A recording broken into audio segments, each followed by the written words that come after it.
The ruling elites of the world, the Black Rocks, the State Streets, they're on record saying they don't want our consumer society. They don't want our capitalist society. It's bad, it's ugly, it's gross, but they're the biggest consumers compared to anybody else in the world. So they're waging war against civilization and society to make us poor, to put us under siege, and to cut off our energy, make the cost of living impossible, to break our old system, to bring in something even worse. And that's the Cloward-Piven strategy that the Democratic Party has adopted. They've done the same thing in Europe. This is a plan. The central banks have unlimited money, but they can't buy all the infrastructure up because people aren't selling. So they've got to crush us and make people so poor that everybody's forced to sell their business, their intellectual property, their physical property, but more importantly, to turn over our bodies to them. We're a UN treaty that Biden right now is, that's what I call Biden, is Biden is trying to ratify, would literally put our bodies under the control of the United Nations and our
Greetings and welcome to Unveiling Reality. How you doing? I'm Winning Reality, your friendly neighborhood idea.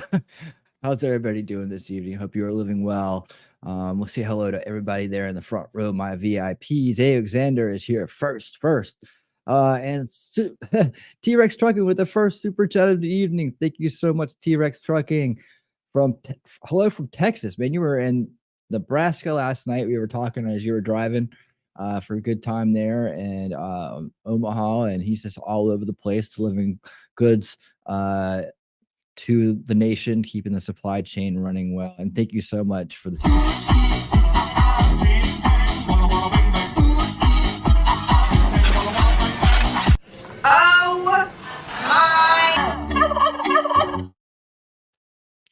Thanks again, T-Rex. Appreciate it, buddy. Suzanne, how you doing? Great to see you. So happy to see you around again. She says, hello, gang. We got Shelly did a great stream this afternoon. I didn't get to see very much of it, but it's out there. So you guys go check it out later on, and I'm sure you will enjoy it. All right, we are off. And hey, what's going on over there on Rumble side? I don't have my my Rumble chat up yet, but I will have it soon because we are going to be doing I'll go in that in a second, but let me say hello to Daisy Girl. She's over there first. Hi, Daisy Girl. How you doing on Rumble? And if you're on X, I don't know who you are, but thank you for being there. I've got a couple of people that I like to watch over on X, and I appreciate you guys being here. And hopefully that those platforms grow, Rumble and X. We're trying to. That's the goal this year, is to grow those platforms out, and it's going great. It's going really great. We are 5 followers away from hitting the 300 mark on Rumble. That's exciting. And I hope that number keeps going up and up and up and up and up. And in order to do that, I'm going to be limiting my time on the YouTube side to an hour or less, except for on Saturday nights, which I'll just let run all night. But I will you know, for shows like this and all the other shows I do, hour or less on YouTube, and then we make the jump to jump off of YouTube. We stay on Rumble and X. We keep going, right? So that's the way it's going to work. And as I'm talking about that, I'm also preparing my let's see, where's the video details? Here we go. I'm also putting the links in the description to both platforms. Okay, so that's there now. And I'm also throwing these things down in what do you mean? Okay. Okay, so let me just go so I ran out of space there on that one. All right, so now I'm putting it into the and pinning it so that you have it. I gotta refresh this now. YouTube's weird sometimes. It is. So yeah, that's how it's gonna work. And there we go. Pin this comment. There we go. Now it's pinned. So you can take your choice of where you want to go after the hour mark. Whoa, hello. We got okay, you know, it's on. Super sticker, $10 super sticker from Talking Trash and Truths. Thank you so much for the $10 super sticker. I wish I could see it on screen. Let me see what it looks like over here. It's a little fox with a heart. That's very cute. Thank you so much. Oh, and just like that, T-Rex has declared a super chat war, throwing $20 out, laughing hysterically, saying, "Bring it on, bring it on, bring it on." There we go. Thank you so much for that, sir. And just for you, let's see. I got to organize my clips better. I have so many that sometimes I just miss them. But for T-Rex and the great super chats this evening. First of all, I don't pay property tax. All right. Thank you, sir. I appreciate those. I appreciate you inciting a super chat war. Please do it. Feel free to do that whenever you'd like. I totally appreciate it. You can do that here or on Rumble. It's all good. Hey, Enya, how you doing? Enya is here in the house. Suzanne's reminding everyone to check out Talking Trash and Truth's channel. Daisy Girl says, I watched part of an amazing interview with Alex Jones about Satan and the end times. Alex is amazing. Seeing him in the intro made me think of it. Okay. Yeah. Actually, we're going to have a few more clips from there tonight. These are the ones I pulled from the relative that I pulled from the Tucker Carlson interview. I brought him back up tonight because we're going to need to have some of those references. Because boy, do we have a show tonight. Like this topic tonight, a lot of people simplify this topic. And when I started digging into it for the show to research it, to make sure that I could present it to you guys in a way that we would all learn from it. And by the way, let me thank everybody for tonight for choosing content with purpose tonight, choosing to be here with content with purpose, and making that part of your part of your week. I really can't thank you enough for doing that. A lot of choices to be made out there, but you chose to be here, and I really appreciate it. You are part of the solution. You are part of the solution. See, Suzanne says, T-Rex, you're supportive winning reality. Awesome. Thank you for that, Suzanne, for thanking T-Rex for supporting me. And oh yeah, we got another $10. Can I have a full 18-wheel across America's intro? Oh yeah, absolutely. You can totally get anything you want to with super chat. All right. For the most part. Camera reveal different. You have to super chat a fortune for that. All right. Here we go.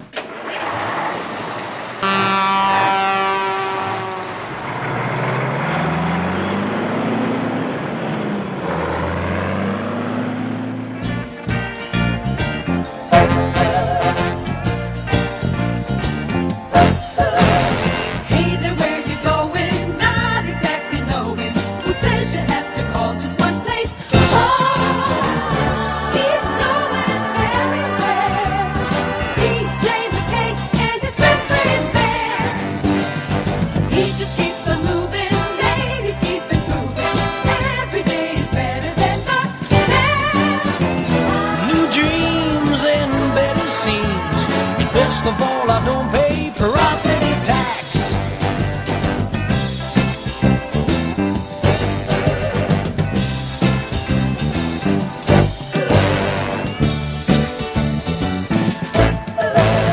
Rolling down to Dallas, my wheels provide my palace. Off to New Orleans, or who knows where. Places new and ladies too. I'm my best friend Dan.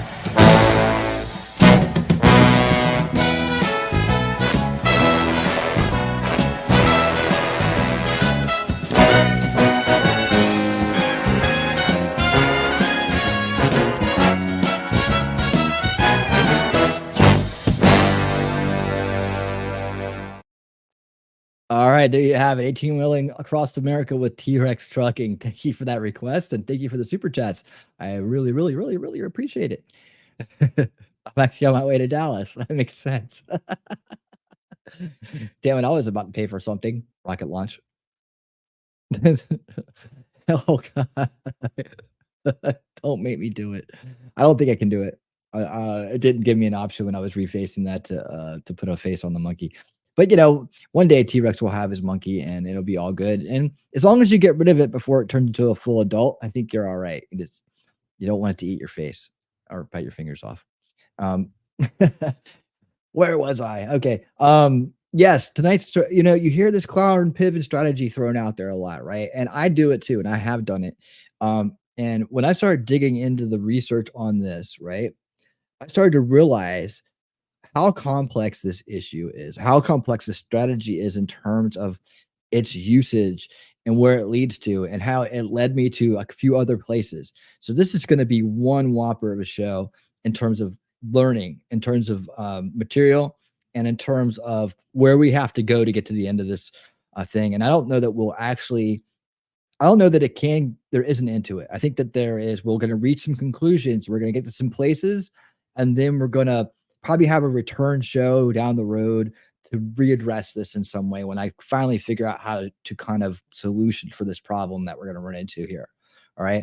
And here's the problem is that the Cloward-Piven strategy is specific, right? And it's very specific. And then it also, people have merged this into this replacement theory idea, right?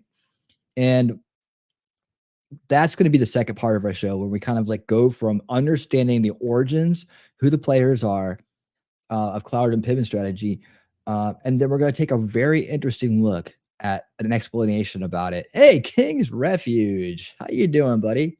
So happy you're here. Right on, man. Glad you can make it. King's Refuge, guys, go over and subscribe to his channel. He has a gaming channel, and make sure that you guys drop him a sub and a like sometime. So happy to see you here, buddy. Daisy has some breaking news for us over on Rumble. I need to get my Rumble thing straight while I'm talking. Daisy has some breaking news for us over on Rumble. Says DeSantis has dropped out of the race. Now, we'll keep an eye on that because we need to know if we need to know if Vivek's theory is going to work out there, where he's going to join up with Nikki Haley. I do not see it. I think that Vivek may not be quite on top of that one. Interesting theory. He could be right, and that would blow my mind. So that would absolutely blow my mind. I don't see it happening, but it, you know, I give everything a chance. I give everything a chance. So let me get this straight here. Okay, there we go. And up there. All right, I think this may be it. Let's go like about right here. Sorry, I'm getting my windows straight for okay, give me 1 second, guys. I want to get the Rumble chat up here. Better time to do it. Better to do it now than get winning chat right there. Okay, there we go. There we go. Let's get on up here. And hopefully this works out fine. I'll be doing this until I figure it out. Okay, there we go. And I've highlighted it, as you can see.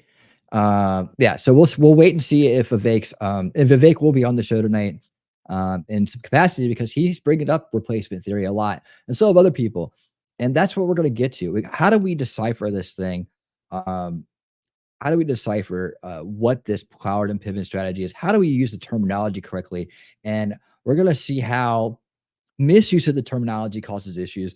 And we're going to get to the bottom of it. So I'm going to be honest with you guys. The first time I ever heard about the Cloward-Piven strategy was from Alex Jones, like 10, 15 years ago. We talked about it. And I kind of just took it at face value, and I didn't really dig into it too much back then. I'm glad I did this exercise tonight, because we're going to learn a lot about what it is. So what I want to start with is I want to start with make it my little thing out here. My image I took, my screenshot. All right. So what I want to start with is a literal just conversation about what it is, right? And I'm going to give you the nuts and bolts of it. And we're going to start from the bottom and work our way through it. Then we're going to see how it was merged into politics. And I just want to start by saying Cloward and Piven are a married couple. All right. So you saw their pictures on the thumbnail, right? Frances Piven is still actually alive. As far as, unless she died in the last 2 years, she's still alive. So, but Richard Cloward, her husband, and I guess even way back then they didn't change last names. I don't know why, but but he passed away a while back. So 2000s or something. So anyways, let's start off by understanding what Cloward and Piven strategy is. And before I start that, I'm going to take a nice drink of Body Armor Edge. Body Armor Edge. I'm drinking strawberry tonight, guys. Body Armor Edge is the best drink out there. Yeah. Okay. She's alive at 91. Yep.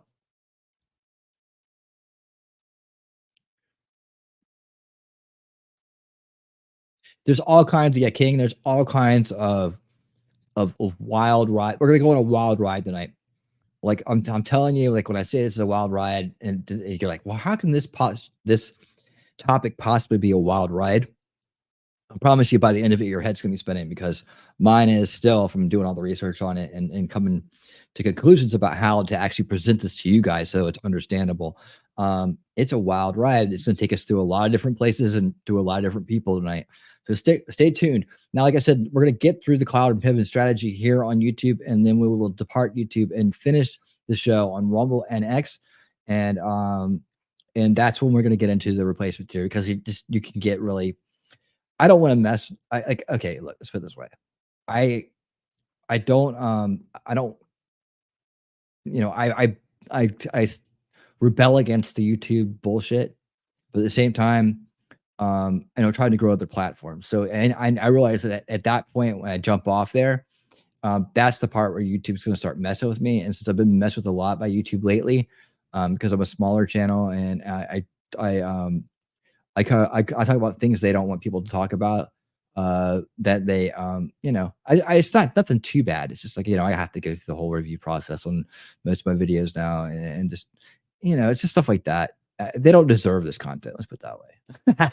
It's gonna be that good. Plus, I want to get spicy, and I'm gonna get really spicy over on that side. So the second half of the show, look out. I'm gonna light up, because some of these people and the way they've manipulated this to diminish the problem that we have is in immigration. It infuriates me. So if you want to see me get kind of like a little bit lit up later, stick around, because I'll be getting lit up later on. I heard a few people say Vivek is saying it on X talk with Alex Jones, and he must have peed on stream. Laugh out loud. Peed on stream. Hold on. I talk about Schumer. I don't know. You guys are having a conversation in the chat, and I'm totally missing it. So let me go ahead and move on. All right, here we go, guys. Ready? All right. The Cloward-Piven strategy is a political strategy outlined in 1966 by American sociologist and political activist Richard Cloward and Frances Fox Piven that called for overloading the U.S. public welfare system in order to precipitate a crisis that would lead to a replacement of the welfare system by a national system of guaranteed annual income, and thus an end to poverty. Okay, so what they're saying there is that they believed the welfare system as it was not good enough to eliminate poverty, right? So that their idea is an accelerationist type of idea, although they were also incrementalists at the same time, which we'll be hearing about later on. They could use protest and political activism in order to get enough people to break the system that they would have to do something about it. And basically what they were after is this idea of a universal basic income. Sound familiar?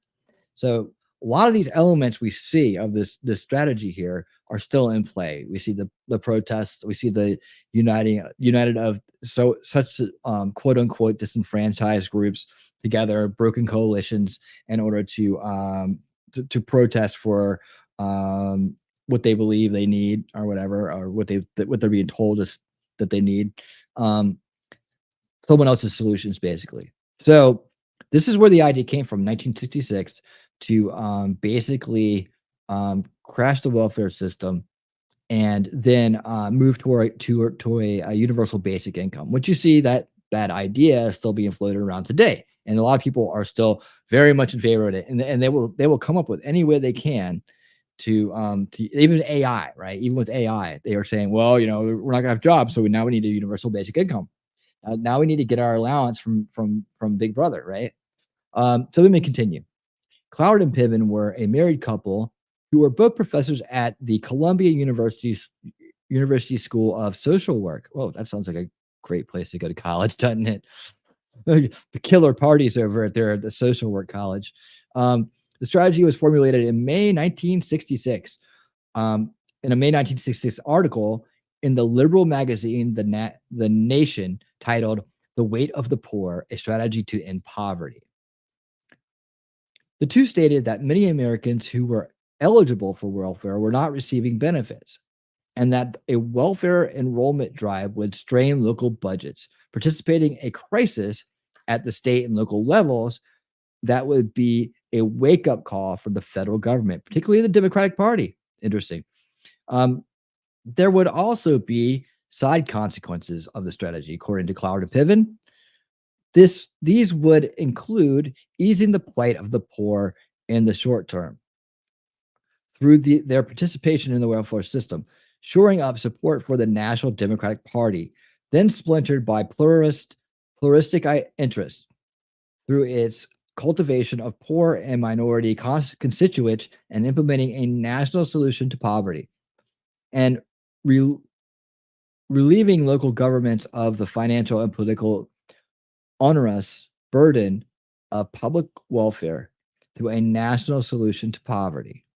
So that, in a nutshell, is really what they were setting out to do. And this is why this issue becomes a little cloudy. And this is why it becomes a little complex, right? Because that in itself, and I did the research behind this, there wasn't more to it, right? In itself is what they were trying to do. So if you talk to Frances Piven today, she's going to tell you the same thing. And I got her in some interviews here coming up as we get to our content reviews. We'll hear from her herself. And she, if you remember back a little while, Glenn Beck had gone after the same idea, probably the same. He probably heard it from Alex Jones and then went on his own rant about it, because that's what he used to do back in the day. Glenn Beck literally would get his talking points from Alex Jones and go on his own show and do them. It was ridiculous. But anyways, well, when Alex refers to it, right? And that's where a lot of people have heard about this strategy, by the way. It really has been these two guys and then others after it, but they were doing it a decade ago.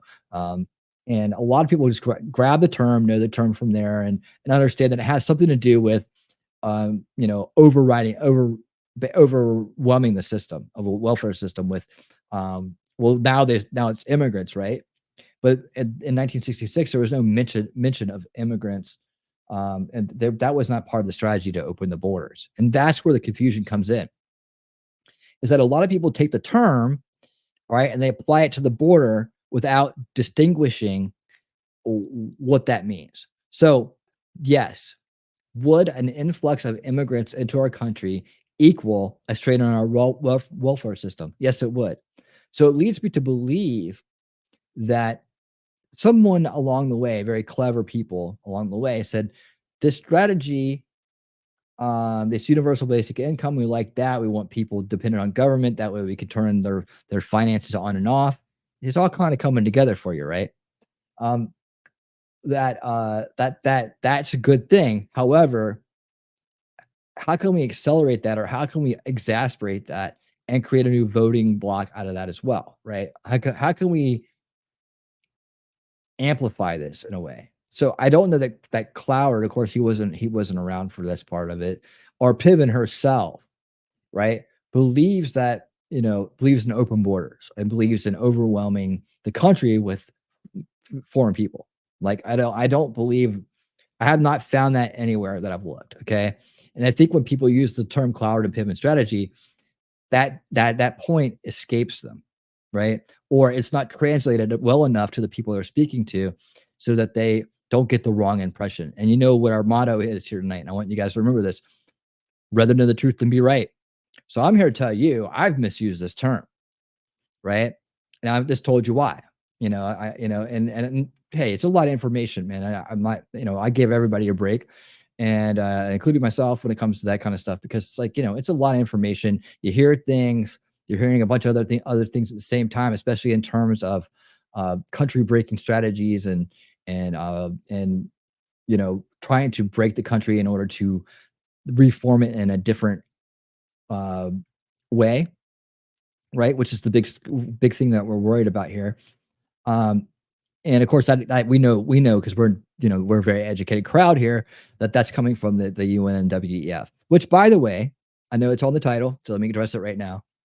Davos 2024 is live. It is going on right now, and I do have reports from there, and I do have things to talk about from there.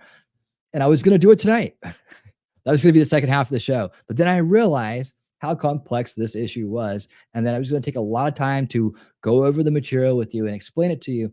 And then we were actually going to get into this replacement theory versus the great replacement theory. Like there's two different ones, right? And like you have to distinguish the two, because I'm going to show you later on how they manipulate people with his words.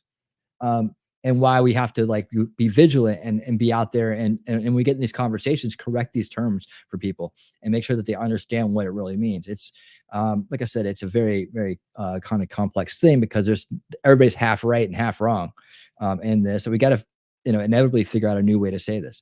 So Davos 2024 is going on, and I want to cover it. And I want to cover it in detail, and I want to get into the new things they're saying and doing. And they got some whoppers, guys. Let me tell you, they got some whoppers. They got some really manipulative, gaslighting type of stuff going on there, which is amazing. So I'm going to do a show tomorrow night. Instead of preparing history together, it's going to be Davos 2024, whatever. I'll come up with a name for it, clever little name and something to get it going. But it's going to be all about Davos 2024 tomorrow night. And I'll have updates on what they've been talking about, who's there, what kind of agendas they're laying out, or what kind of their alignment they're looking for. Status reports on their own initiatives so far for Agenda 2030, and so on. So I will do that tomorrow night in place of preparing history together. We'll have a Davos 2024 update. All right. So look forward to that. Look forward to seeing you there. Make sure that you're there to get the latest information on what's going on with the control oligarchs trying to take over our world and reform it in their own real weird dystopic vision, right? That benefits them solely. So yeah, we'll be doing that, and then preparing history together. We'll be back in 2 weeks for a couple more episodes. I got a couple more topics that I feel like I need to cover, and then we'll decide what to do with the show. So there's a couple key ones I want to cover. I never really got into critical race theory. I never really got into a couple other topics that I want to get into. So that's what's going to happen in that show. There's a brief update. Okay, so back to the topic. Let me take a look at the chat real quick. You like a spotlight show? Cool. Yeah. All right. How are we doing over there on Rumble? We got Daisy Girl lighting it up over there. Thank you so much, Daisy, for being over there on Rumble. I need to get you to be a moderator over on Rumble too. So I can't do that during the show, but I will do that. Oh man, I'm kind of like, let me fix this real quick. I can tell there's an issue here. Okay, toolbar stuck. All right, hold on. Do it this way. And do it that way. Okay. 24 is wild. All right. So I need to get you. I can do it after the show. So oh, that's my own bad. Here we go. There we go. Okay, so now we're down to the very latest comment. Okay. All right. So yeah, we'll be doing that. That's the big announcement for the show. And then, like I said, 2 weeks back with preparing history together, and let us move on. All right. So let's break down. I found some really interesting content to take a look at with you. So I'm going to tell you, this is going to be interesting stuff because there's not a lot coming from a certain perspective that's not weird, right? We're going to be looking at some very different content tonight, and we'll be looking at from some different sources. So let me first pull up this nice little presentation. Let me get this ready for you guys. I hope you guys are staying warm. It's like, it was down at 13 degrees. It's like 30 now, but it was like 13 degrees last night. So I hope you guys are staying warm wherever you are. We're going to watch this on 1.5 speed. Let me know if it's too fast. This is by Dr. B's History of SJW class. So I don't, I'm guessing that means social work. I don't know. But I like this presentation. It's a little bland. It's a little, but I like her charts. I like the way she explains things.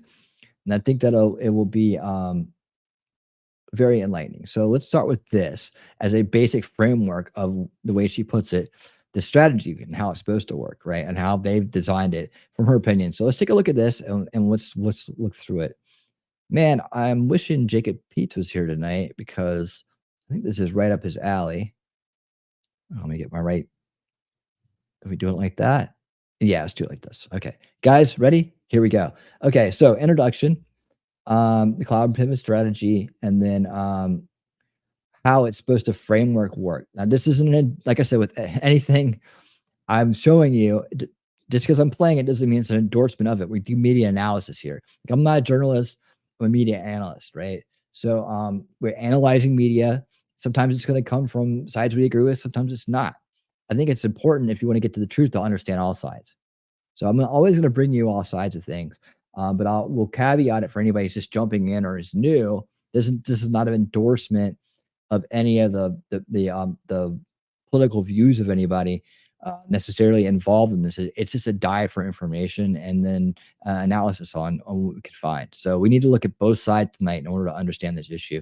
So I will tell you that there are going to be some people that you probably politically aren't aligned with that are going to be talking, but their perspective on things is what's important, and their ability to get more deeper information is important in this scenario. And I'll explain it as we go more. So let's go ahead and get started.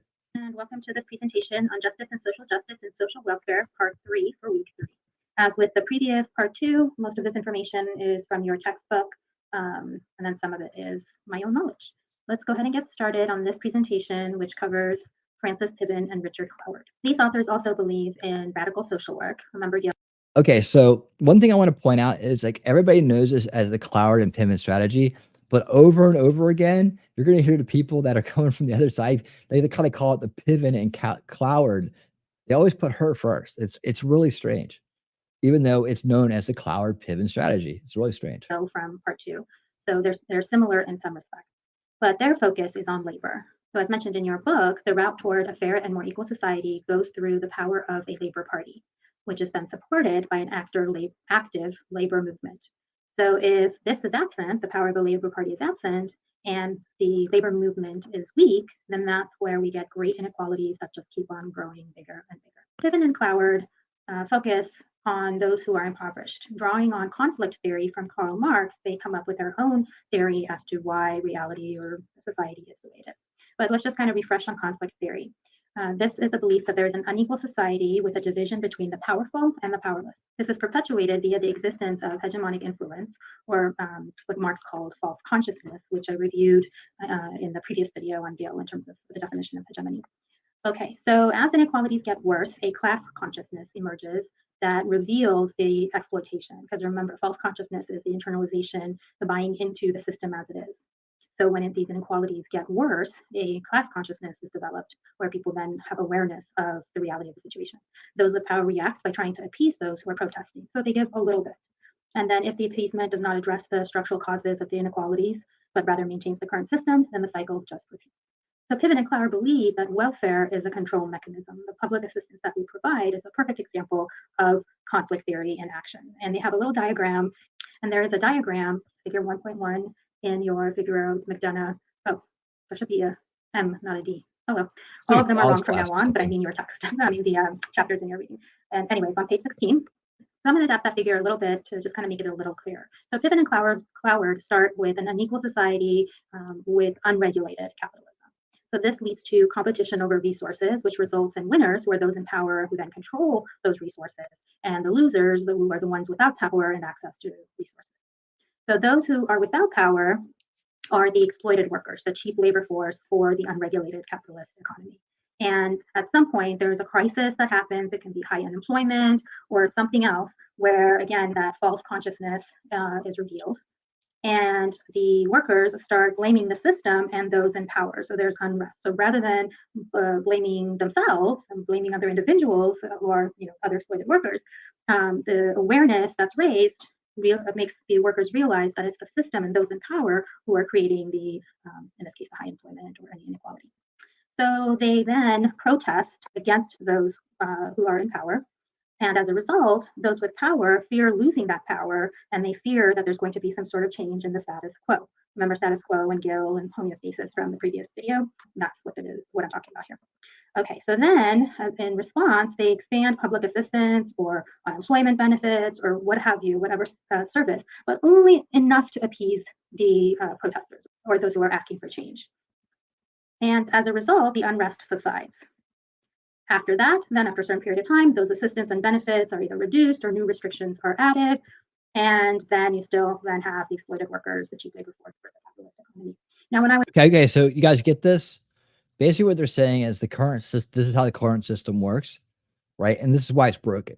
So they're saying that no matter what, it's always a repeating cycle, right? Because you get down to these points where the losers go one way, the winners go the other way, and when unrest happens, it's like a figure eight, like an infinity, right?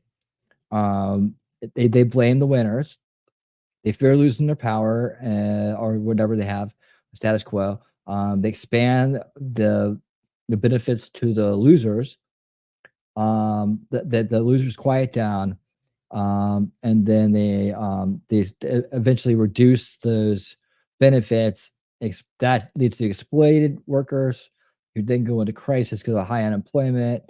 They blame them again, and around and around and around it goes. So this is their reasoning for creating this strategy.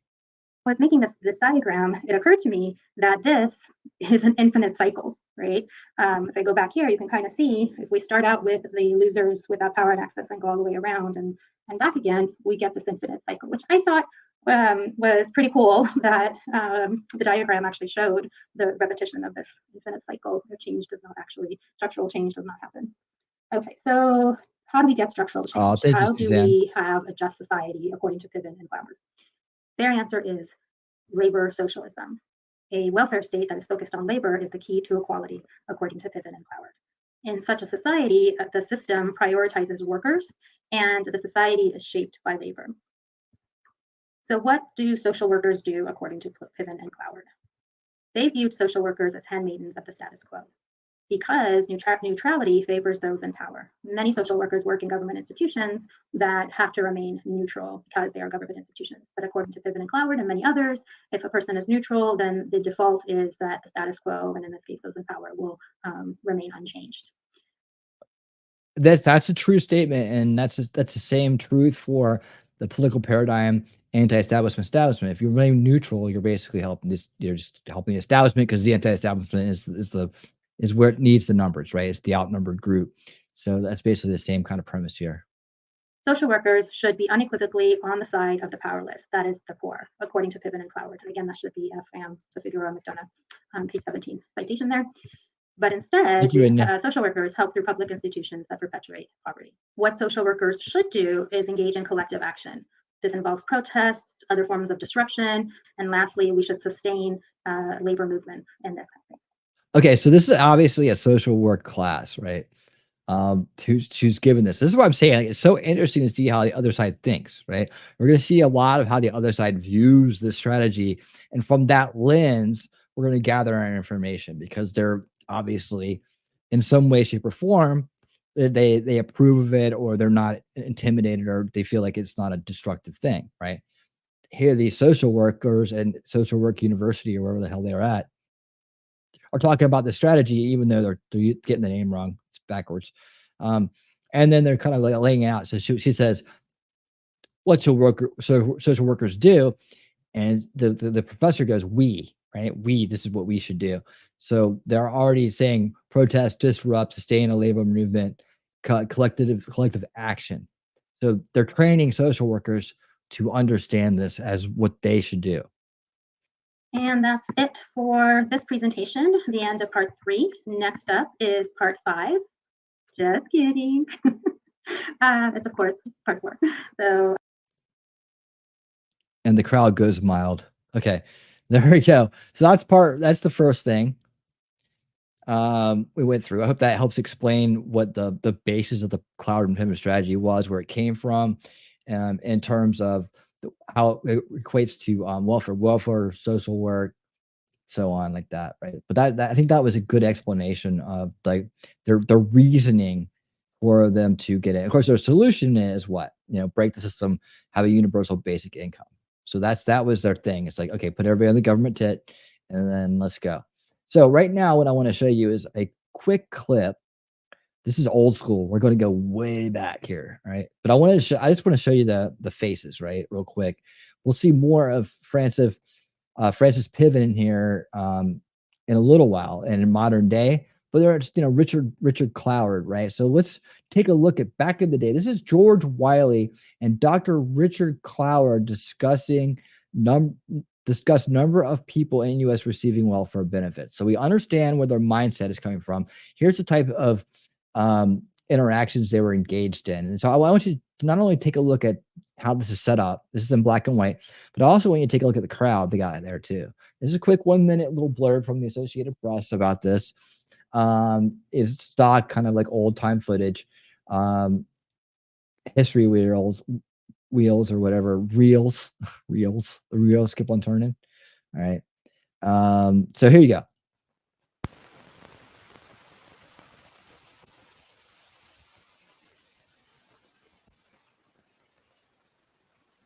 How much would you estimate is denied to poor people by these illegal and arbitrary practices? Is that Webster?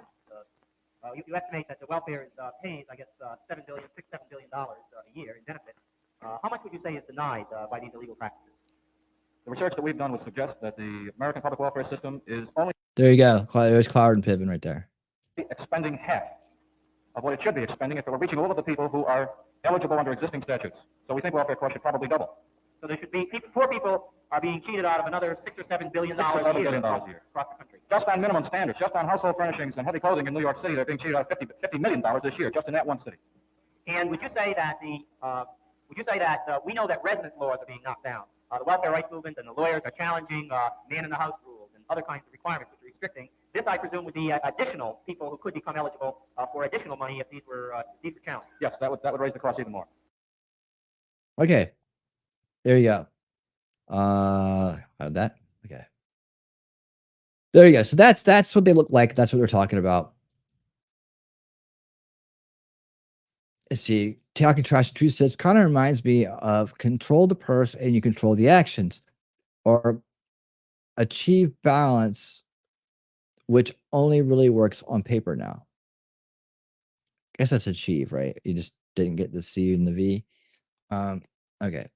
So unless I pronounced that wrong. So that's why I double check, not to correct your spelling. God knows you're the teacher, not me. But anyways, so yeah, there you go. Kind of take a look at them, right? And we're gonna get deeper and deeper into who they are right now. As someone who actually knows them, worked with them, wrote a book about them, and this dude who runs this podcast. Now, again, they're coming from. They're not really. Are certainly coming from the other side in this video. They kind of spin it into they're fans. Okay, let's put it this way: they're fans of Cloward-Piven, right? That's and I think that a lot of people were fans of them. And I think that's the best way to understand them is by maybe looking at some people that admired them and that knew them personally. So they can kind of say, well, I knew them personally. I worked with them a lot on this stuff. This is what they really meant by this, right? And we can all kind of see in our own life where that could be beneficial to understand.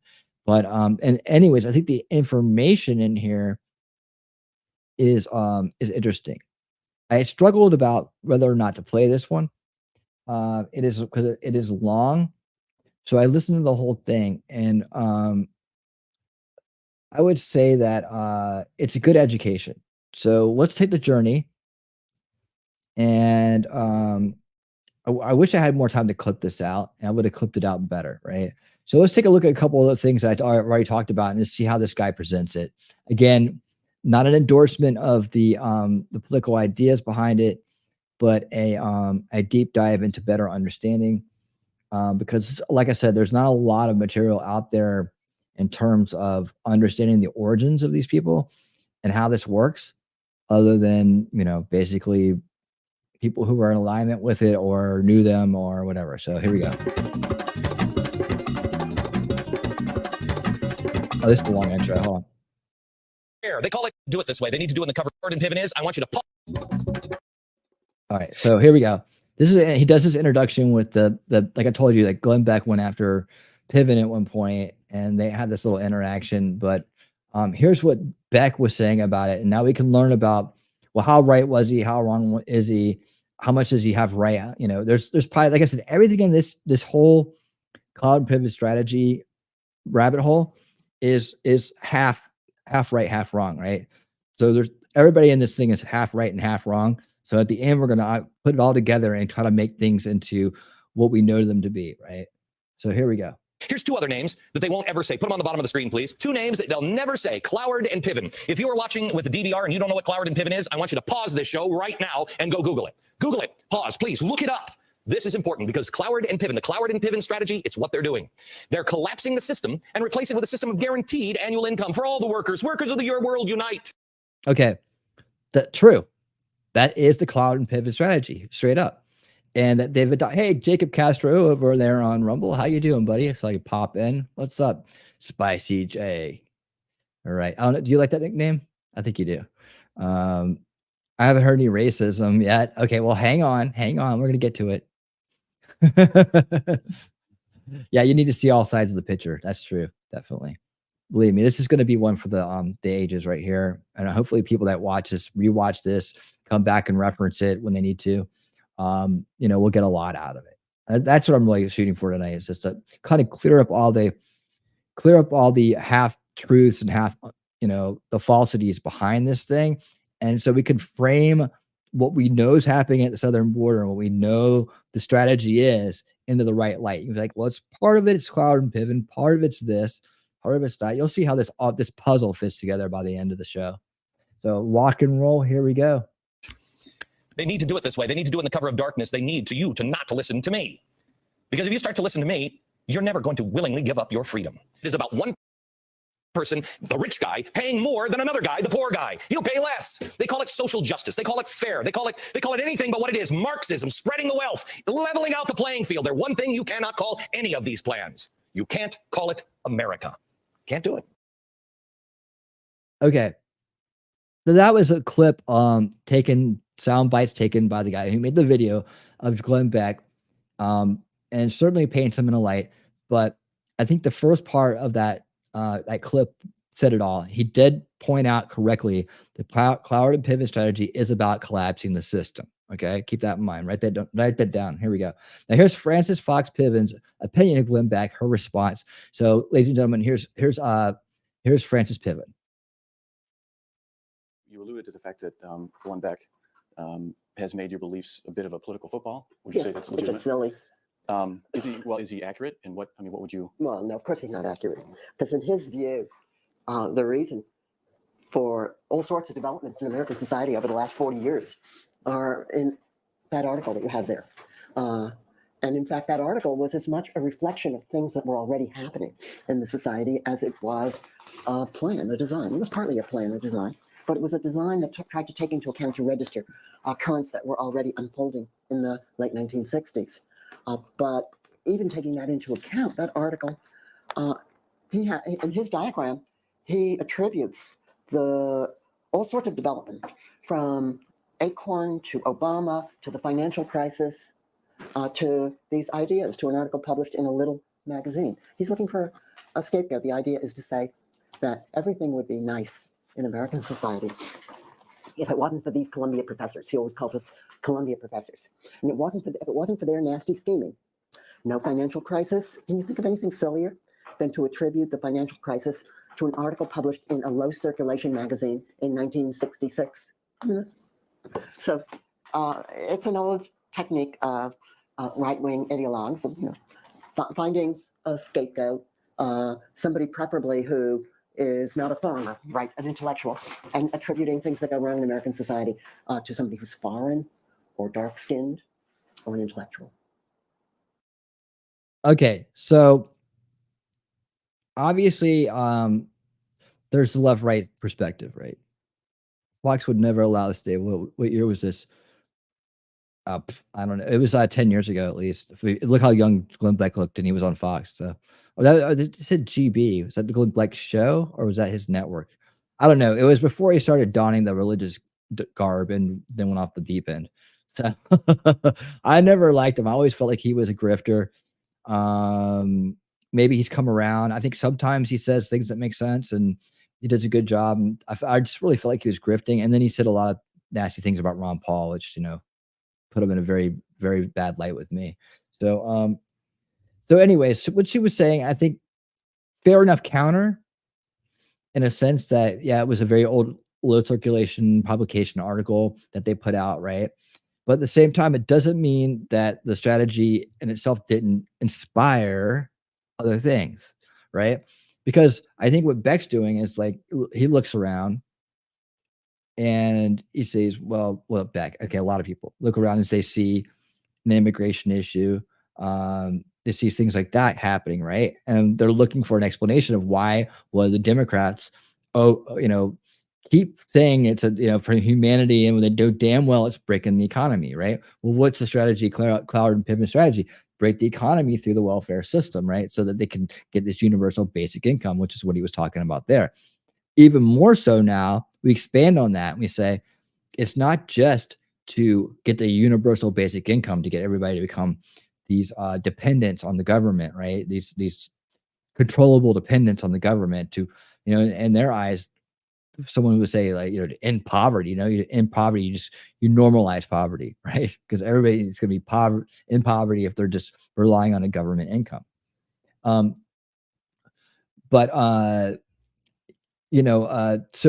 they see it happening. They need an explanation for it. And here's this, they've laid out the strategy of exactly what is going on.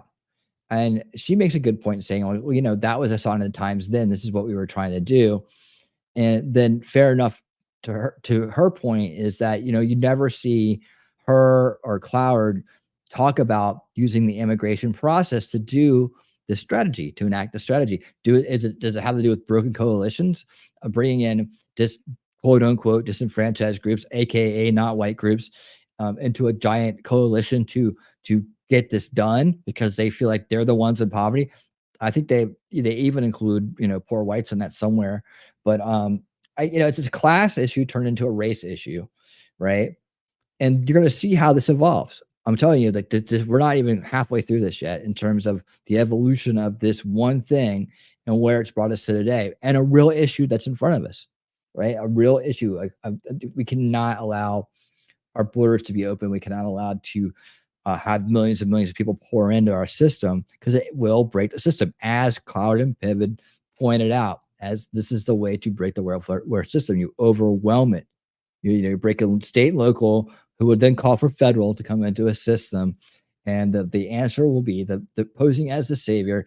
Here comes the solution in hand, universal basic income, which again will get pushed back because it's not sustainable economically, right, at all. So here we're starting to put the pieces together. We're starting to see how this whole thing works out. And I hope I haven't lost any of you guys. If you have questions, that's what the chat is for. If you have comments, that's what the chat's for.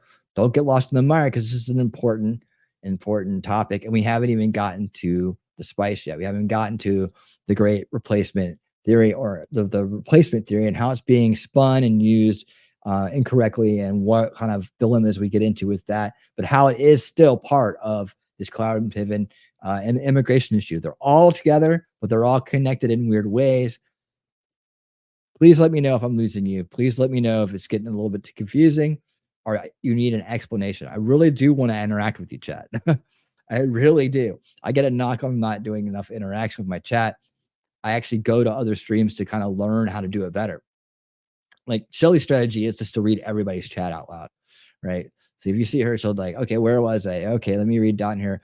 Hiya, nerd. Oh, hiya. King's Refuge. Hello.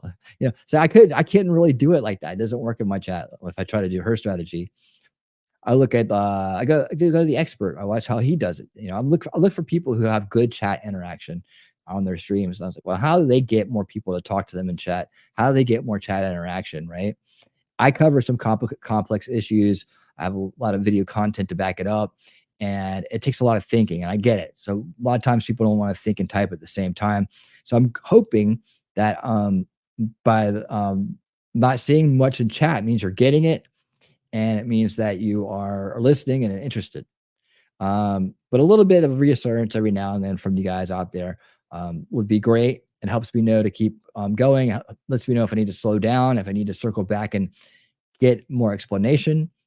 And even as I'm talking, the chat is not moving one inch. Okay. But so I'm guessing you guys are just good listeners. We're all paying attention. Okay, good. Shelly's speaking for everybody. Okay. No, I thank you for that. I appreciate it. That's what I'm hoping. You read my mind. I was like, I'm hoping that that's just means you're all paying attention. Okay, so we're going to move on then, just let you know my thoughts, and say that we're on our way. So what we're going to do is we're going to watch this interview here.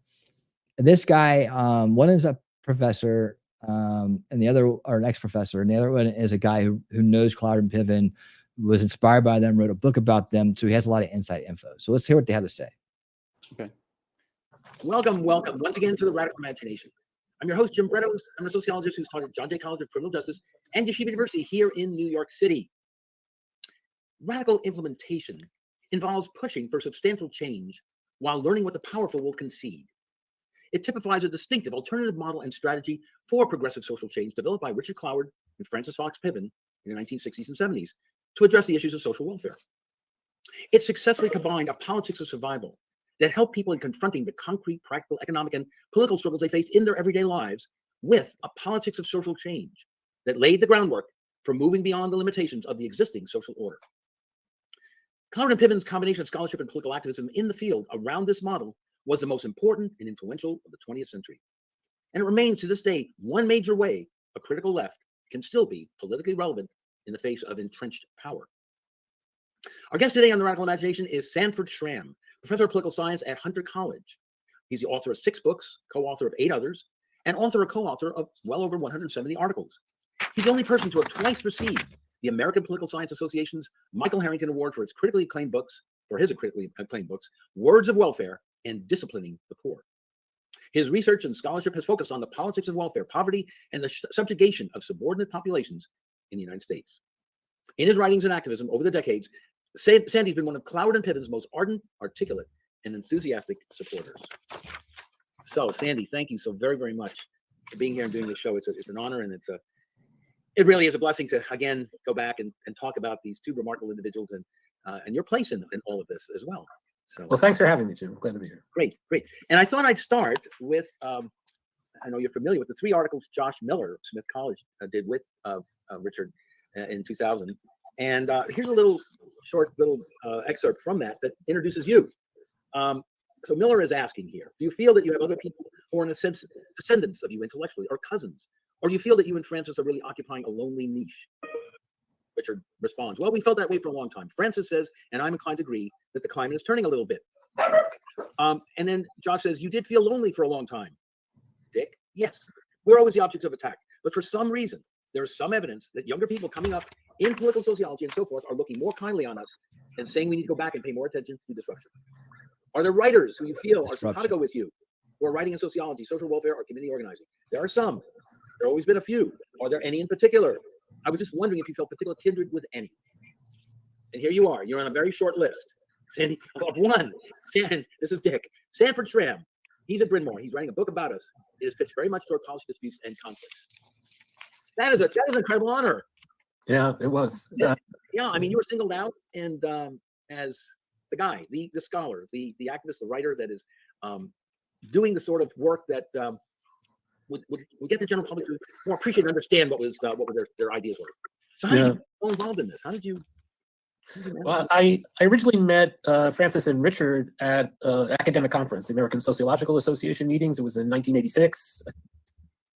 I forget whether it was in Washington or New York. It was one or the other. And it was a great opportunity to meet them, having read their work as a graduate student and relied on their work in my early writing as a professor. And I don't know, we just hit it off. My wife and I became very close with them, and we would visit them a lot, and we would they were my mentors, even though I never studied with them, and they continued to advise me and encourage me. And at the time that Richard did those interviews, he already was not well. Okay, right there, we're at the 1 hour mark. Even though we're just kind of getting into this interview, I hope the early explanation was good enough to kind of get you interested in the topic. Again, all the spice and all the great great replacement theory stuff is going to be over on X and Rumble, where we already are, right? But that's where we're going to head now. Thank you to everybody that's been here for the YouTube portion of the show. I appreciate it. Thank you. This is where we'll always start out. And then what we're going to do now is we're going to leave YouTube and just go to Rumble and X exclusively. Everybody on the Rewatch crew, thank you so much. I hope I've enticed you to continue to follow us over to Rumble and R2X and to continue the journey with us. I will see you there. And for everybody on YouTube, keep on winning. And keep on winning by following us over Rumble and X. And I'll see you guys very soon. If not, I'll see you tomorrow night for DAVOS 2024. But for the rest of the crowd, guys, let's just go on over to Rumble and X, and you know what time it is. Man, everyone's tensed up for a Rumble.